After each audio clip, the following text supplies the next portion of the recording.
Finalistja e edicionit të tretë të Big Brother VIP Kosova, Sara Kolami, mbrëm ka festuar ditëlindjen, ku të pranishëm pati edhe ish banor nga ky edicion.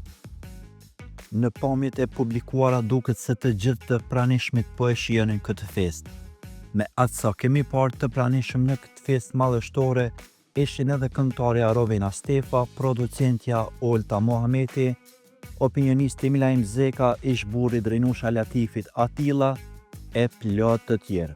Por mes shumë aludimeve për po ose jo, ai që na habitet të gjithëve ishte prezenca e fituesit të këtij edicioni, Drelon Rama. Siç duket, më në fund dyshja kanë pranuar që kanë kimi mes vete e që shumicën e kohës e kalojnë bashkë.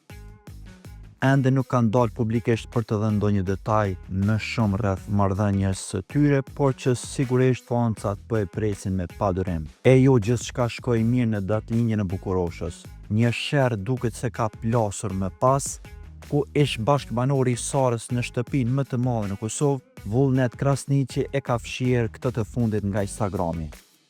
Por pse? Natyrisht që Onima është këtu për t'ju dhënë detajet.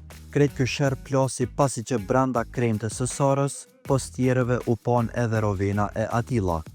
Prania e këtij të fundit duket t'i ketë penguar dhe të Vullnetit, i cili brenda shtëpisë ishte shok i ngushtë i Sarës. Unfollow, çka pash mas asaj ditëlindje? Shkroi Vullneti në Instagram duke ja bashkangjitur disa bitmoj me të vjella. Më pas, një reagim erdhe me njëherë nga shoku i ngushtë i Sarës, Eni Bitri. Sipas tij, Sara nuk ka qenë dijeni që Atilla do marrë pjesë në festën e ditëlindjes së saj, por që ai ka ardhur si i dyti në krah të Rovenës. Sa për të sqaruar diçka, Atilla ka qenë +1 i Rovenës, Sara nuk e ka ditur që ai do të jetë prezent, shkroi Bitri. Ndërkohë, rreth kësaj nuk ka pasur akoma reagim nga Rovena e as nga Atilla. Një gjë është i sigurt, se prania e Atillës bëri që Vullneti ta eliminonte Sarën nga lista e personave që ndjek në rrjetet sociale.